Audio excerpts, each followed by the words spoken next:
Como siempre recordamos el contraste entre el primer momento de la celebración de hoy, a partir de la bendición de ramos, las alabanzas, los gloria a Dios, Hosana el Hijo de David, nuestros ramos que aclamaban, con esta lectura de la pasión, ¿no? El drama, ¿no? Como muchos autores les gusta llamar, el drama de la pasión, el drama de la vida de Cristo. En esta lectura de la pasión de Cristo, Lucas en concreto nos ha dejado tres de esas últimas palabras del Señor. Perdónales porque no saben lo que hacen, hoy estarás conmigo en el paraíso. Padre, en tus manos encomiendo mi espíritu. Vamos a intentar acercarnos brevemente a cada una de estas palabras, ¿no? que nos ha dejado nuestro Señor Jesucristo. Decíamos, comenzamos la Semana Santa, la Semana Mayor, la semana más importante para los bautizados, para los católicos. Por lo tanto, es una semana de intensa meditación, reflexión, oración, ¿no? Tenemos muchos momentos, ya sabemos, ¿no? Durante la semana para rezar, para orar, para estar con el Señor. Por eso es una semana de muchas bendiciones, una semana donde Dios toca los corazones, ¿no? Podemos decir, con aquella reflexión que hacíamos sobre el Hijo pródigo, ¿no? El Dios prodigioso, ¿no? Ese Dios misericordioso y prodigioso esta semana va a buscar la manera de sacarnos del pozo en el cual estamos metidos, ¿no? Nosotros, hombres y mujeres, somos muy inquietos, nos metemos en cada una, digo a veces yo, y recordaba el domingo pasado a la mujer pecadora que habían sorprendido en adulterio, ¿no? La pobre habrá dicho, ¿cómo me salva Dios? ¿No? Ella habrá escuchado a Jesús hablar del amor, del perdón, de la misericordia, la compasión, y por eso, ¿no? Cuando la llevan hacia Jesús, yo digo esto, me imagino cuando la acusaban, habrá dicho, ¿cómo me va a sacar Jesús de esta? ¿No? Porque era la ley de Moisés, había que apedrear a los que cometían pecado, ¿no? Pecados graves.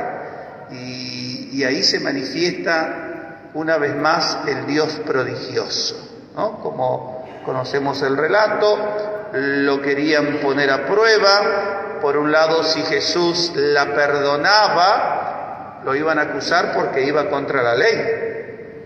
Por otro lado, si Jesús la condenaba, lo iban a acusar porque ¿dónde está la misericordia? Y el Señor, el prodigioso, ¿no? Le dice a estos hombres, el que esté libre de pecado, que arroje la primera piedra. Y como sabemos, uno a uno se fue alejando, dice San Ambrosio, ¿no? Cuando habla desde el más viejo, el que tenía más pecado. Entonces, ¿quién te condenó? Nadie, Señor, yo tampoco. Vete y no vuelvas a pecar, ¿no? Entonces, ese Dios prodigioso, esta semana se va a manifestar de manera increíble. Ténganlo por certeza. Por eso que sea una semana donde puedan recogerse, donde puedan entregar al Señor su vida, su problema, esta situación difícil. Porque solo Él nos puede liberar, sacar de ese lugar, ¿no? Comenzando por una buena confesión, ¿no? Ya hago la propaganda, tenemos, gracias a Dios, 3 sacerdotes esta semana en la parroquia, el Padre Leonel, el Padre Luis y yo estaremos ahí. Ya habrán visto en la programación muchos horarios para los que no han conseguido confesarse, entonces aprovechen, porque ese es el primer fruto, acercarse al Señor con humildad, ¿no? Esa comunión por medio del sacramento de la confesión. Entonces vamos a tratar, decíamos, de acercarnos con ese corazón contrito y humilde, con ese corazón tierno que debemos tener para tocar el corazón de Jesús. La primera palabra, podemos decir, perdónales porque no saben lo que hacen. Estas palabras parecen que no encajan con lo que está sucediendo, porque si nos paramos a pensar con detenimiento, ¿en qué cabeza cabe que después de ser traicionado y negado, después de recibir golpes y burlas, y justo en el momento de ser clavado en la cruz, la primera palabra que sale de los labios del Señor sea perdón, perdonar? ¿Cómo antes de buscar cobijo y amparo para su madre, que intuimos observaba todo, es más, cómo antes de confiar su espíritu al Padre, lo primero que suplica e implora es compasión para sus verdugos, para nosotros, que con nuestros pecados lo crucificamos? En los cálculos mentales humanos, en nuestros cálculos, es prácticamente impensable que pueda ocurrir semejante situación. Sin embargo, hay biblistas que afirman que esta palabra no solo es clave dentro del relato evangélico, sino necesaria. Es una palabra imprescindible, vital. ¿Por qué? Pues porque es la que hace que el texto se ajuste no a los cálculos humanos, sino a los de Dios. Estamos aquí entrando al corazón de Dios, al corazón de Jesús.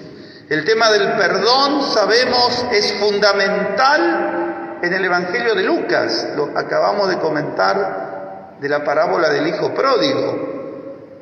Entre otros relatos, ejemplifica y de qué manera esto que decimos.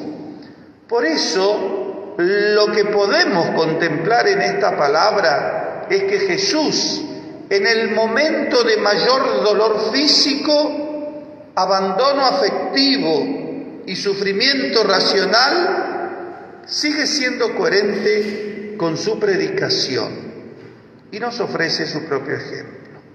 Nosotros que decimos, soy católico, nosotros que venimos a la iglesia, que nos arrodillamos delante del altar, delante del Santísimo, delante de la cruz, que le ofrecemos nuestras vidas, tenemos que ser coherentes como Jesús.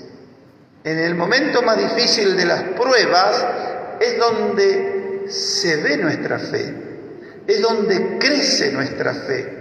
Es donde nos realizamos como verdaderos seguidores de nuestro Señor Jesucristo. No echemos en el olvido que Jesús de Nazaret, después de proclamar el mensaje de la bienaventuranza en el sermón, la primera indicación que lanza es: amen a sus enemigos, traten bien a los que los odian, bendigan a los que los maldicen, recen por los que los injurian. Y es que Jesús, al extender sus brazos en la cruz, acoge tanto a amigos como enemigos, porque es así como podrá condenar todo odio, toda ira y toda cerrazón y dureza de corazón del ser humano de todos los tiempos. Por eso, lo que dice el Papa Benedicto XVI, la sociedad necesita de los verdaderos testigos del Evangelio. Lo que nos dice el Papa Francisco en su última encíclica sobre el amor del corazón de Jesús, nos amó, nos habla del milagro social. Podemos transformar la sociedad, pero depende de nuestro amor, depende de la compasión. No de juzgar ni de condenar. Nosotros, hermanos, somos invitados a realizar ese milagro social. En segundo lugar, aquellas palabras: hoy estarás conmigo en el paraíso. Solo Lucas pone voz al que se conoce como buen ladrón, San Dimas. Los otros evangelistas, Mateo y Marcos, sobre los dos ladrones, indican que se unían desde sus patíbulos a las ofensas y reproches que las autoridades, tanto civiles como religiosas, proferían contra Jesús. Pero en Lucas hemos de centrarnos en la actitud del bueno, de Dimas. Y en él podemos descubrir que era consciente de la injusticia que se estaba cometiendo con Jesús. Y no solo eso, también sabía que su destino, el de Jesús, iba a ser dichoso porque traspasa la frontera de este mundo colmado de tanto malhechor y sinvergüenza. ¡Qué paradoja! ¿Quién iba a pensar que un absoluto desconocido, un maleante, delincuente, culpable de los delitos graves y condenado a muerte por ello, fuera el que reconoció a Jesús como portador de un reino de felicidad plena, en el que nadie, por muy inmoral que haya sido, es olvidado para siempre? Fíjense la fe de este hombre, ¿no? Esto nos tiene que mostrar lo que decíamos anteriormente, que por más pecado o maldades que alguien tenga, no los tenemos que condenar. Al contrario, somos invitados a rezar por nuestros enemigos, por los que nos hacen mal. Y menos bronca vamos a tener en nuestro corazón. Se va a manifestar la paz, el amor, la compasión de Dios. Fíjense ustedes, ¿no? Mientras que Pedro, el amigo, el confidente, el incondicional, dispuesto a todo, incluso a lo más extremo, yo moriré, le dice Pedro, había negado rotundamente pocas horas antes conocer siquiera la existencia de Jesús.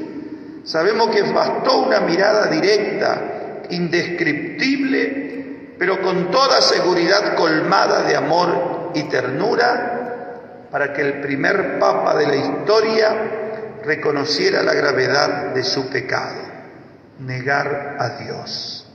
Por ello, esta palabra dirigida al buen ladrón nos ha de llevar a contemplar que en una vida repleta de errores, de pecados, siempre va a estar presente la posibilidad de transformación. Por eso nadie se sienta excluido, nadie se sienta condenado, nadie se sienta impotente para cambiar de vida, porque se puede con Dios. Es solo abrir el corazón, dejar entrar la luz y esperar que la gracia del Señor, que el Espíritu Santo obre en nosotros. Porque la conversión nos habla del hoy misericordioso de Dios, que actuando en la historia cambia la necedad del hombre por conocimiento y sabiduría. Porque el buen ladrón no pidió un puesto de honor en el reino de Jesús, como otros se lo habían disputado, los mismos apóstoles. Eso lo había conseguido sin necesidad de pedirlo. Este delincuente solo imploraba que fuese recordado por aquel en quien había descubierto no la posibilidad de ser indultado de sus delitos, sino algo mucho mayor a la par que liberador. Porque la palabra que dirigió Jesús al buen ladrón, antes de que ambos cerraran los ojos en este mundo, les abrió en este preciso instante las puertas de la felicidad plena, para que su conversión sincera, su confianza en Dios y su oración de petición fueran recordadas como ejemplo a seguir por toda la eternidad. Por eso, hermanos, a veces uno sufre por sus seres queridos, porque no viene a la iglesia, porque no reza, porque está alejado o porque se pronuncia contra la iglesia. Recen, oren, intercedan, porque como el buen ladrón, esos seres queridos pueden robarse el cielo a última hora. ¿No? Ya he compartido con ustedes muchas historias de penitentes, enfermos, que a última hora alcanzaron la salvación.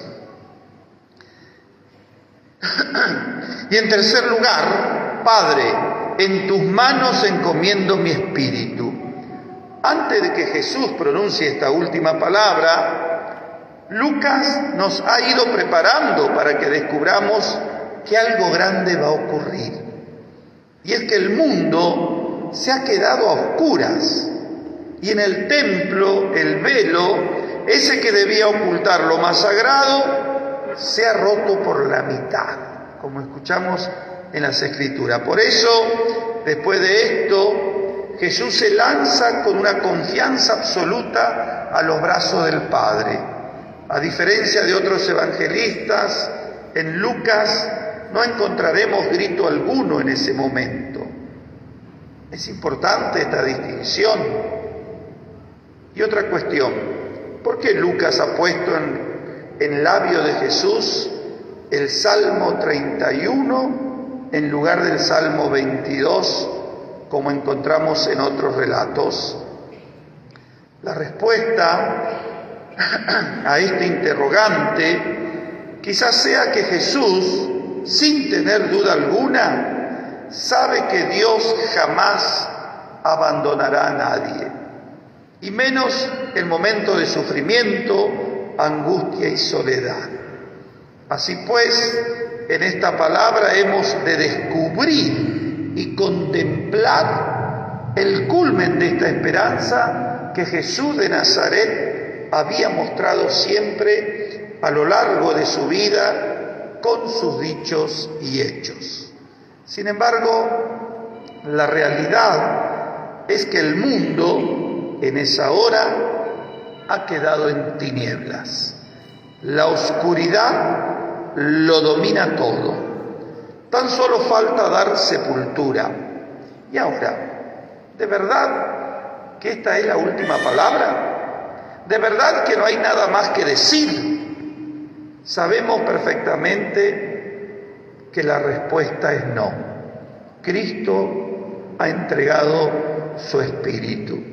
Y aquí, en esta palabra espíritu, está la clave, porque será ahora el espíritu el que va a dar el impulso necesario para que la predicación del Evangelio llene de luz la vida del ser humano. Para que descubra que hay una claridad nueva más allá de lo conocido. En definitiva, para que el confiar del hombre quede lleno de esperanza y se siga lanzando en cualquier situación de adversidad a los brazos del Padre. No desconfiemos de Dios, Él está. ¿No? En estos días decía, ¿no? Cuando esos días nublados, ¿qué decimos cuando el día está nublado? El sol no salió. Si el sol no hubiera salido, estaríamos en oscuridad. Si Dios no está, seríamos un trapo caído en el suelo. Estamos de pie, podemos sentir, podemos pensar, podemos razonar, porque Dios está. Está siempre, no lo dudemos. Ahí tenemos que encontrar la fuerza, el coraje de levantarnos cada día decididamente a ser testigos, a dar testimonio del amor de Dios, a ser, como dice el Papa Francisco, el milagro social, la transformación de la sociedad. No podemos alargarnos más. Está lindo, ¿no? Pero bueno, tenemos que volver a casa. Tenemos que ir con la misa. Tan solo una última cosa. Mencionábamos al comienzo que la escucha atenta del relato de la pasión de San Lucas nos haría descubrir la serenidad, el perdón y la entrega absoluta de Jesús. Pues bien, nos hemos dado cuenta de que el texto de la celebración de este Domingo de Ramos no nos quiere transmitir tragedia alguna, sino más bien el acontecimiento que da fuerza para que se colme de esperanza toda la humanidad. Por eso aprovechemos este año jubilar peregrino de esperanza, para renovarnos interiormente, para buscarlo al Señor. Búsquenlo en cuanto se deja encontrar. Dios está siempre ahí, fíjense, ¿no? El hijo pródigo, en medio de los chanchos, donde no se le ha permitido ni comer la comida de los chanchos, tiene esa luz, ¿no? La luz de la fe que nunca lo abandonó, que nunca se apagó. ¿Cuánto empleado de mi padre tiene en casa comida? Se levantó y resuelto, determinado, se fue a pedir perdón. Y por esa humildad, por esa actitud, mereció no ser tratado como los empleados, sino como el Hijo. Somos hijos de Dios. Somos hijos de Dios, no importa lo que hagamos. Cuántas rabietas papá y mamá se han llevado con nosotros, pero somos sus hijos. No vamos a dejar nunca de ser sus hijos y van a correr siempre atrás de nosotros. Van a celar siempre por nosotros. Celemos nosotros, guardemos esa fe que hemos recibido con la responsabilidad de saber que hay mucha gente en el barrio esperando por nosotros, que somos de la iglesia. Amén.